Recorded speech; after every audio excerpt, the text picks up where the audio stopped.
Welcome to another episode of Team Anywhere, where CEOs, leaders, and experts at building teams, companies, organizations, and amazing cultures share how to lead from anywhere in the world. I'm your co-host on the East Coast, Ginny Bianco Mathis. And I'm your co-host on the West Coast, Mitch Simon. And we invite you to join us to Team Anywhere.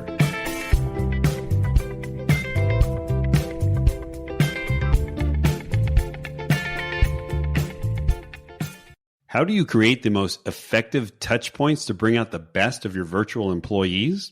On today's podcast, we speak to entrepreneur Cody Hall, CEO and founder of Octiva Healthcare. Cody shares with us how to make your meetings engaging and interesting, how to build the closeness of leaders to their teams, and how owning your mistakes builds the camaraderie you need to team anywhere. Hello and welcome to another episode of Team Anywhere. I'm your co-host, Mitch Simon, on the West Coast. And on the East Coast, we have an incredible co-host, Dr. Virginia Bianco Mathis. How are you today, Ginny? I am good. Now, today we have Cody Hall, founder and CEO of Octiva Healthcare, which addresses the long and hard-felt complexity of a patient's transition from the hospital back to their community. He has a unique background from serving in the Marine Corps to technology to healthcare. Today, we'll dig into how he successfully runs a startup with employees throughout the globe. So how are you doing today, Cody? Doing well. Happy to be here. All right, great. And Cody is in the state of Nevada, our neighbor to the northeast. And my first question is, what has surprised you the most over the last 2 years? That's funny. I didn't send questions to Cody, so everything is all made up. This is all off the cuff. No rehearsal. Let's go. You know what? This may not be anything about the company, but it's how much time you spend with your family that you don't normally spend that much time with. So you're used to Monday through Friday, waking up. I was in LA at the time, 1.5, 2-hour commute. Oh, right? God. So add 2 hours to my day in the beginning and the end. So you spend so much time at your home with other people who aren't the people you work with. It's your family. So that was the most surprising thing, how much time you had to spend with your family. I don't think anyone was prepared for that. So are you saying that as a good thing or a bad thing, Cody? However you want to digest it. Okay, all right. Surprised at how much time you spend with your family. Okay, great. So let's just start with this question. Just give us a little bit about Octiva Healthcare. Where are your employees? Yeah, so Octiva Healthcare was an organization that stood up in the beginning of the pandemic as a virtual telehealth organization. We have employees in the Philippines, Mexico City, California, both North and South, Nevada, Texas, Missouri, Georgia, New Jersey, New York, Florida. I believe that's all. Wow. So that's 4 countries, the United States, Mexico, the Philippines, and Texas. That is incredible. So that's pretty dispersed, whereas a lot of the companies we're talking to have employees, throughout the United States. Correct. So let's get straight into culture. A lot of people say culture is just done best in person, or can culture also be done equally and solidly virtually? Yeah, I think that's a dice that everyone was rolling in the beginning of the pandemic. I was a big supporter of virtual employees even before the pandemic, a hybrid model of sorts. And I always thought that, you have to see people, humans, we're pack style and we like being around other folks. But I say in the wake of the pandemic, culture's been able to thrive in virtual organizations, especially like Octiva, in ways that I didn't think initially were going to be possible. What we see is like working in an office together. My employees work on a Teams group chat together. It's a standing group meeting. They call it the office. And they sit there and they'll sit on video chat with everyone on the phone calls, muting each other. But they're closer than some of the folks they live with, just about how much time they spend with someone they've never met in person. I've never heard that before. How do they build that closeness? So what are you doing as a CEO to create that closeness with your employees? Well, what I'm doing versus what my team's doing, I definitely say is separate things. So if I would say what I do myself is, though our business is very serious at Octiva, I work really hard to make sure people don't take themselves too seriously, to include myself. All the formalities that come with being in a workplace create barriers to generating relationships virtually. So where no one bumps into the CEO because maybe they're hiding in their office or always traveling, I'm always dropping the line to random folks via Teams, seeing how they're doing, asking how their families are. And we meet bi-weekly as a team and oftentimes reintroducing to each other. Sometimes it's a coffee chat. Sometimes it's a happy hour where we have wine together. And then we meet together, of course, with just general quarterly events as things are always changing in healthcare and our business to keep everyone updated. So we have a higher level of transparency, a lower level of divides between different levels of employment. So open communication all around. And how many employees do you have? So straight W-2 employees, we have 15, but we have a lot of contractors. So we have nurses, physicians, providers. So it just kind of spans out from there. Wow. Because most CEOs would say, you know what, Cody, I don't have time to pop in my employees. I got a business to run. I don't have time. But you do it anyways. Oh, you have to. I don't have a lot of time for all the things I need to do. I have a list of to-dos that just doesn't ever seem to go away. And so I find myself during the daytime doing everything that everyone else needs of me. And then the nights and the morning time, my time doing the things that I need to do, my weekend mornings. But a lot of that is it's a necessity. I have all these really key employees throughout the organization who I don't bump into during the everyday traffic of operations. But they need to know that I think about them frequently. If they weren't there, I would know it. And so I need to make sure that they are recognized so that they stay there. Yeah, that's a wonderful mindset to have. I must say, you're the first leader we've spoken to that holds meetings with their key folks twice a week. And then on top of that, you have one-on-ones and then you have your casual. Yeah, I'm an anti-meeting person. And so the thing is, I'm an anti-non-necessity meeting. And so I hate meetings that should have been emails. And so I used to have a CEO at another former startup that he would walk out of meeting. And he's like, this shouldn't have ever been planned. And he just get up and walk out. I don't lead the meetings. That's rude. However, I will interject. And so, but we have those just because we all need to align. And oftentimes with so many things, not being in the same office or being able to walk next door out to the cubicle rack, we can miss things. And so there's so many communications going left and right through the virtual world that if we're not meeting and having at least touch points to share out what everyone's doing, we'll all end up on different parts of the map. Do you have some best practices in having virtual meetings that you wouldn't walk out of? What are you doing such that your meetings are valuable? So people just need to know, and the leaders of the organization, when they set meetings, they have an idea of what is it that we're seeking to accomplish, desired outcomes, whether it's coming with a problem and a solution. No one comes to me with just a problem because I refer that as complaining. I have other ways of expressing it as well, but if you come out with a problem with no solution, we can't really help each other. So they come with an objective, come with an I dealt in state, and then we walk away with tasks and objectives for those who attended. And the same thing with not liking unnecessary meetings is not liking unnecessary attendees. I will not invite people, and I don't support it around the organization, having people in a meeting just to have people in a meeting. It's like adding everyone to an email just in case they want to know the information. And now you have 10 recipients. That's great. It burns out communication. That's one thing that's tough about the virtual world is over communicating is toxic. Yeah. Yeah. A lot of it is specifying the desired outcomes of the meeting, which most people don't take time to do. What do people get wrong in building culture? What do they overemphasize that shouldn't be emphasized? I've experienced this with other startups, and sometimes I've thought about it at Octiva, was we do overemphasize the in-person component. I believe that when I look at every position I've held throughout my life, there are a solid amount, I'd say 50%, that never needed to be in person. But some occasional touch points would have been nice.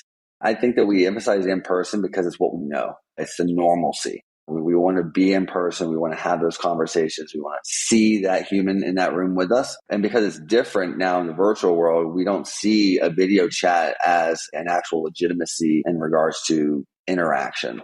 I think we have to change the way we focus on that. I believe meetings and huddles, events that are virtual can be seen as cultural construction. Now, I do believe, and I believe I told you this earlier before, is innovation is best in person. So we do meet once a year. I just believe that overemphasizing Monday through Friday, 8 to 5, because that builds strong culture. I think that's often where people go wrong. Right. So demanding people in the office 8 to 5 because it's building culture, that's wrong. There must then be things that you're doing because your company's very successful. And I think you've had other companies before that, which have been very successful. What are some components that you utilize to create that culture? You've mentioned a few of them on the podcast already. What are some other components that we would want to take back to our companies that would help us build culture in the virtual world?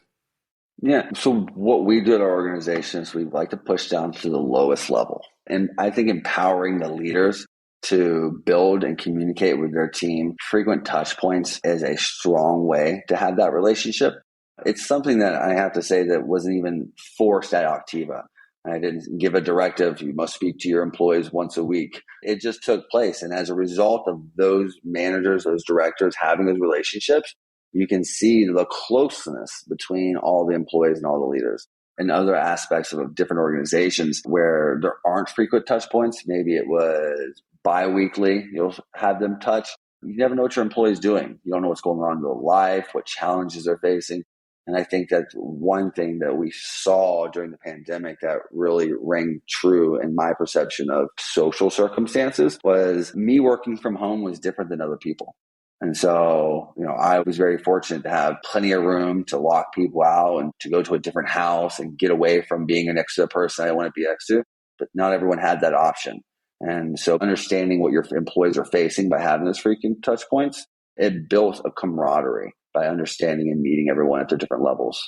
Was there a way that you encouraged people to dive deeper to know each other? Or do you think you just hired the right people who had that? I'm just wondering. No, once again, nothing I did. I find great people. That's something I've always done well is hire the right people. From my leader of operations to the directors, we just have the right ladies. And I say ladies at most part because 99% of my company is female. So I'm not marginalizing any of the males on my team. They exist out there, but my leaders are females and I've just hired the right ones and they've done really well. And I've said this on a previous podcast. We have a lot of mothers at our organization and all of my leaders are moms. Moms have a way of wrangling in their herd, right? And they do it really well. Your folks, when you're interviewing them, they know right up front you're a virtual organization. Correct. Right. So there's some self-selection there. Correct. Towards the positive. Yes. That's why they want to work with you. And of course, what you shared about mothers makes sense also. In their minds, they can create a home environment of working. Correct. But I do love your point. Don't make assumptions about that. Each home office is different, right? Yeah. Whereas remember, everybody, the days where you walk into the company and everyone's cube is exactly the same. Yeah. Boy, that has to really influence how I come to work. Yeah. We bring everything to work now because work is where we live. And so whether, me, I sit here and my dog barks, right? And I'm going to put you in the back room and you're making too much noise for me, right? You're walking too hard on the floors. I can hear your paws. But I have little curly haired babies running around on every one of my meetings. And I have mothers of 5. I have mothers who have kids in home who are graduates. There's just so many little things. We have meetings at periods and times where our East Coast folks are picking up their kids from school or they're in the carpool lane. And where we work has forever changed and it's no longer in the cube. Sometimes it's in the carpool lane. I have a question for you, Cody. So when you have these touch points, these meetings, what do you talk about? Yeah, well, we're always video. And so unless there's an extreme circumstance where someone's joining and either video's not working or they're driving and sitting in a carpool in their own headphones. But we always make sure that we have a topic so we don't just meet to meet. Most of the time, we're doing company updates. We do have team members adding all the time. So there's always an introduction. We talk about new contracts, future integrations. So we're always touching on key business points, but there's always a third of the conversation that's held out for rabbit holes and going off into left field because we do all the time. And we're not on a strict, here, X, Y, Z, we need to hit on this meeting. We go in there, most part, I'll say my piece, the leadership will say their piece, and then it's conversation. And Okay. sometimes it's about kids. We keep trying to tally how many kids represent the entire organization of Octiva. That's great. We have a 4 kids to 1 employee ratio right now. Wow. So Wow. it's always changing. That's one of our tasks every meeting as well. Do you have set goals on raising the kids per employee ratios? That's funny. We're talking about a replacement rate. This is a future Octiva nurse. That is true. I do not know if anyone else has a kid to employee ratio. And 4 to 1 is, that's going to be hard to compete with, actually. And yet that builds your culture, right? That's now part of your culture. And they can talk about that. And when they talk about working for this company, they're sharing that piece. And It's funny and it's heartwarming. We have currently, I believe, 5 expecting mothers across all of our contractors and employees. And, I have a friend of mine right now who's expecting, who works for an employer and is incredibly worried and nervous about how to explain to them they're pregnant. And it fundamentally bothers me that you have this person raising this human inside of them, and they have to then worry about telling their employer that they're pregnant. I just don't understand it at all. And the thing is, even if it's, California has great laws protect mothers. However, other states don't have that. And it's really difficult to see that someone has to struggle about when they should tell someone, lie about them gaining weight. So ridiculous. We're increasing the ratio. And, the thing is, it's not easy, right? It's not easy when someone is going out on maternity leave. But the thing is life is life. And so we're accepting a person as an employee, as a team member, and we're accepting so much that goes along with everything they have as a part of Octiva, not just, when they're clocked in. Yeah. Wow. So this is, what's great is you're finding that moms have the natural, empathy, communication skills and corralling skills. And you actually promote hiring people with those attributes. And obviously I've never been a mom, but it's just got to be this incredible feeling of love and acceptance that it's going to be not just that I don't have to hide it, but that it's accepted. And you must be, really attracting some of the best talent out there. Great leaders. Yeah. How do you help the moms who are, 5 children, right? So I need to get my 8 hours in today and things are going to come up.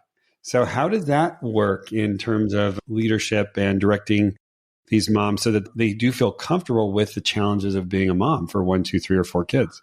Yeah, so we're not always perfect, but we have our nurses who have a shift who actually support our triage operations and our case management operations. They're a little bit more rigid in when they need to be available and when they need to make calls. But, there are 24 hours in a day, 160 hours in a week, and we're covering all of those. Yeah. So we probably have something they can support. We also have our leaders. They have different responsibilities, but the key objective for them is they know what we need to accomplish, and they will accomplish it at the time we need to accomplish that. Whether that's them taking time away to go pick up a child, go take someone who's sick, or daycare being canceled and they have a busy house, it happens. But they know what we need to achieve as an organization. And so I don't need to stand over them and say, hey, when's it taking place? They know it exists. And oftentimes, far less often I have to ever remind them because they know because of our open communication where we're heading as an organization, what objectives are on the horizon. What you just said, Cody, actually triggered something. How many times I have coached leaders, managers over the past years. They have this employee and they want to know how to better manage this employee because they go about their work differently, right? Yeah. Look at that concentration, all that energy. Whereas be clear on what you need and when you need it. And then let it go, right?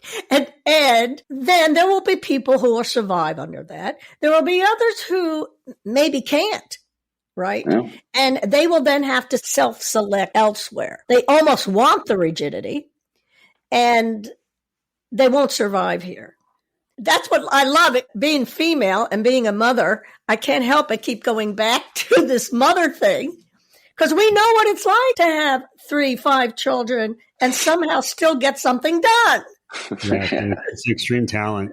I wanted to switch it up just a little bit, Cody, because, our company, I was sharing yesterday, my leadership enthusiast, she's ex-Navy.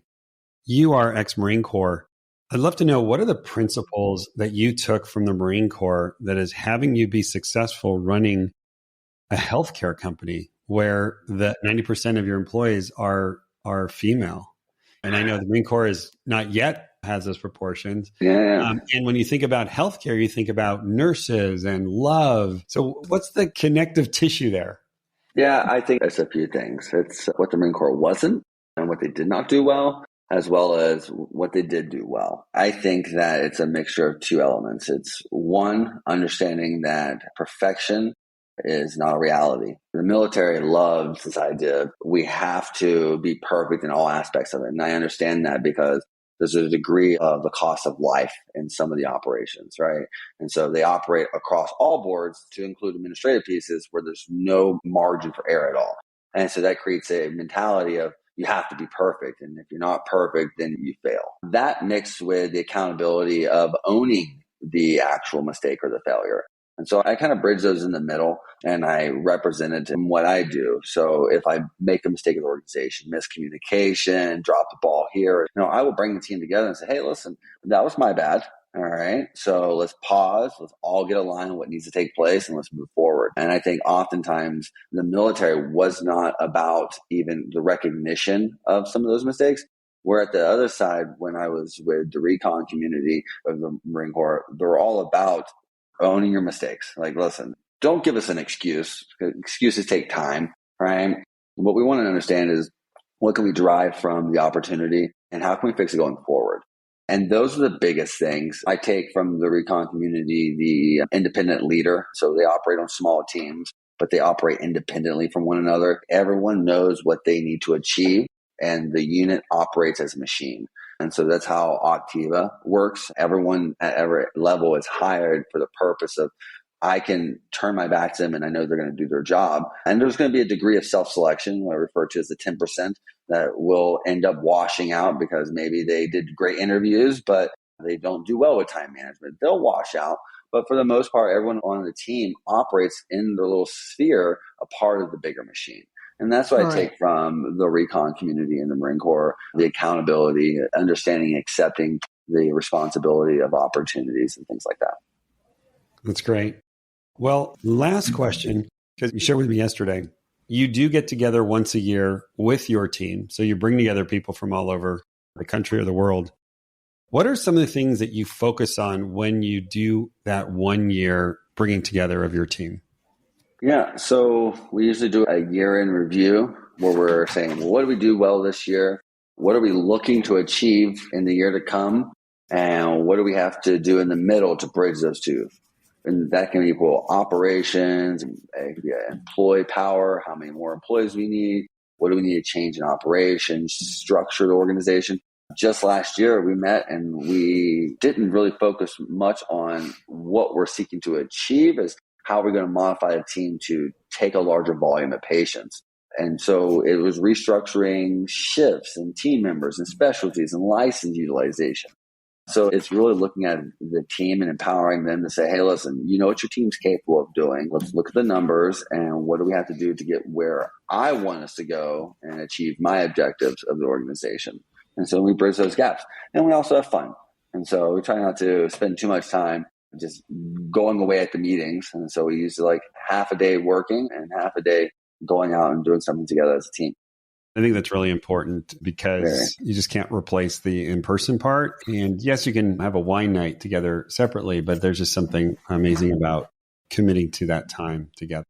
Well, this has been great. Really fantastic to speak to you as an entrepreneur, really connected to the needs of what people need right now in having a virtual existence out there. How can people find you or maybe work for your company, if that makes sense?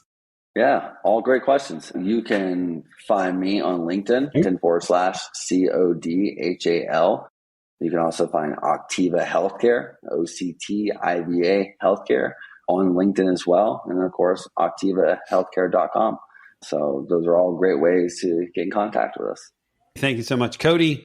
Fabulous. Thank you. Thank you. Fabulous, which is Jenny's favorite word. So yes, it means it was fabulous. And all of our listeners out there, if you've loved this episode, which we have, Please go out there and share this episode with your friends, your colleagues, your family.